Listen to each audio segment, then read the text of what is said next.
Hello everyone, welcome to Madurai NEET physics academy. இந்த video சீரிஸில் நம்ம என்ன பார்க்க போகிறோம்னா previous years NEET solve problems வந்து பார்க்க போகிறோம். அதுலேயும் பர்டிகுலராக கைனமேட்டிக்ஸ் 1Dயில் வந்து பார்க்க போகிறோம். அதாவது மோஷன் இன் ஸ்ட்ரெயிட் லைன் அப்படிங்கிற டாப்பிக்கில் பார்க்க போகிறோம். இந்த கொஸ்டின் வந்து பார்த்திங்கன்னா சிபிஎஸ்சி பிஎம்டி 1919 கேட்டது. இந்த கொஸ்டின் வந்து என்னென்னு பாருங்கள். A car covers the first half of the distance between two places at 40 km/h and another half at 60 km/h. The average speed of the car is. First ஒரு diagrammatic representation வந்து வரைவோம். என்னென்னு கேட்டிங்கன்னா, ஒரு காரு இந்த இடத்துலேருந்து கிளம்புது. பாயிண்ட் ஏலேருந்து கிளம்புது. எங்கே வரைக்கும்? பி வரைக்கும். என்ன ஸ்பீடில் போகுது அப்படின்னு பார்த்தீங்கன்னா 40 km/h போயிட்டுருக்கு. அடுத்து பியிலேருந்து சி வரைக்கும் போகுது. இது என்ன ஸ்பீடில் போயிட்டுருக்கு? 60 km/h அப்படின்னு போயிட்டுருக்கு. அதே மாதிரி first half the distance between அப்படின்னு இருக்காங்க. அதே மாதிரி அனதர் ஹாஃப் த டிஸ்டன்ஸ் அப்படிங்க. அப்போ இதுவும் சேம். இது S1, இது S2 அப்படின்னு வச்சுக்கிட்டோம்னா S1 ஈக்குவல் டு S2ன்னு சொல்லிக்கலாம் இங்கே. சரியா? நம்மளுக்கு ரெண்டு ஸ்பீடு வேறு இருக்குது. என்னது? இது V1, இது V2 அப்படின்னு சொல்லிட்டு.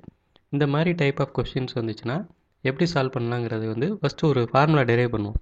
அதை வச்சு ஒரு ரெண்டு டைப் ஆஃப் கொஸ்டின்ஸ் வந்து சால்வ் பண்ணலாம். இப்போ பார்த்தீங்கன்னா நம்மளுக்கு என்ன தெரியும்?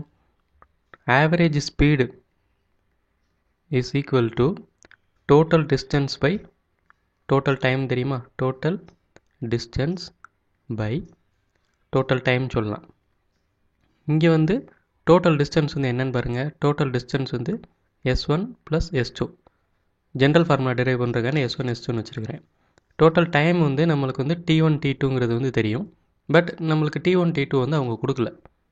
T1 ப்ளஸ் T2 இது வந்து நம்மளுக்கு தெரியும். ஆனால் இந்த T1 T2 வந்து கொடுக்கல. அப்போ அதுக்கு பதிலாக என்ன பண்ணலாம்? S1 plus S2 divided by இந்த T1க்கு பதிலாக S1 பை V1 அப்படின்னு சொல்லி எழுதலாமா? அதாவது இந்த T1க்கு பதிலாக S1 பை V1 அப்படின்னு சொல்லி எழுதலாம். அதே மாதிரி இந்த T2க்கு பதிலாக S2 பை V2 அப்படின்னு எழுதலாம். அதாவது டிஸ்டன்ஸ் பை ஸ்பீட் அப்படின்னு சொல்லிட்டு. ஓகேவா? இப்போது இந்த ஃபர்தர் கால்குலேஷன் என்னென்னு பார்த்தீங்கன்னா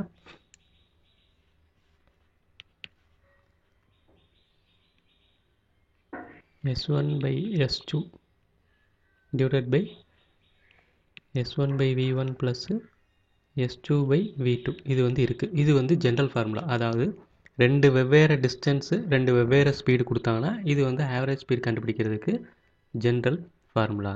பட் நம்மளுக்கு இங்கே என்ன சொல்லியிருக்கிறாங்க?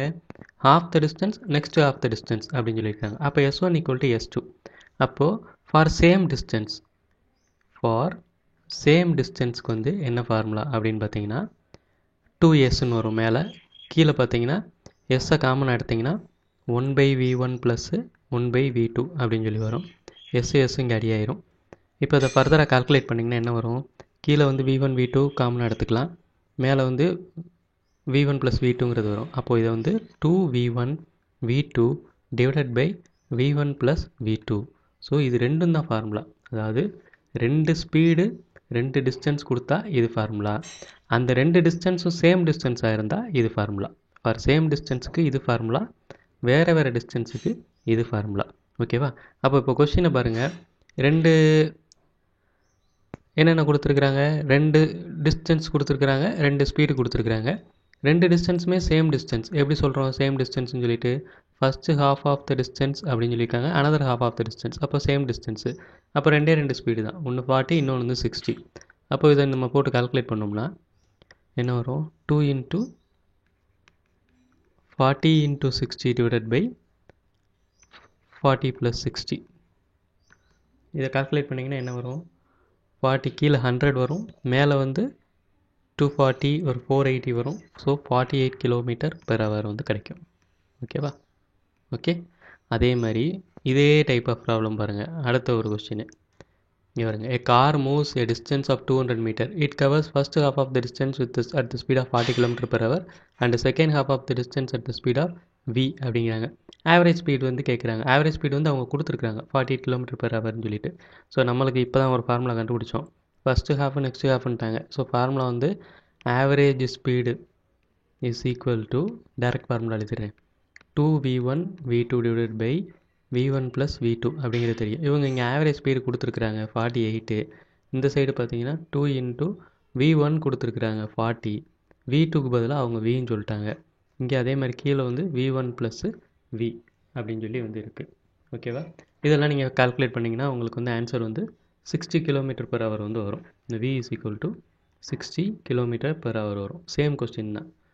ஓகே, அதே மாதிரி அடுத்து பார்த்தீங்கன்னா a car moves from x to y with uniform speed vu and returns to y with uniform speed vd.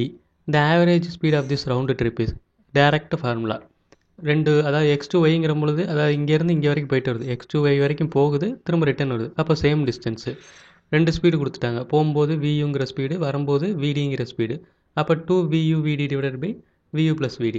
Answer direct answer. ஓகேவா? இது 2007 கேட்டது. அதே மாதிரி சிபிஎஸ்சி ஃபைனல்னு சொல்லிட்டு இன்னொன்று same question. A particle covers half of the total distance with the speed of v1 and the rest half of the distance with v2. Its average speed during the complete journey is அப்படின்னு சொல்லிட்டு கேட்டிருக்கிறாங்க. Direct question. So இதுக்கும் answer 2v1 v2 divided by v1 plus v2. So same question தான், கிட்டத்தட்ட 4 தடவை கேட்டிருக்கிறாங்க. இது simple question தான். வேறு வேறு டிஸ்டன்ஸாக இருந்தால் ஒரு ஃபார்முலா சொல்லியிருந்தேன், அதுக்கடுத்து சேம் டிஸ்டன்ஸாக இருந்தால் இந்த மாதிரி ஃபார்முலா. ஓகேவா? தேங்க்யூ.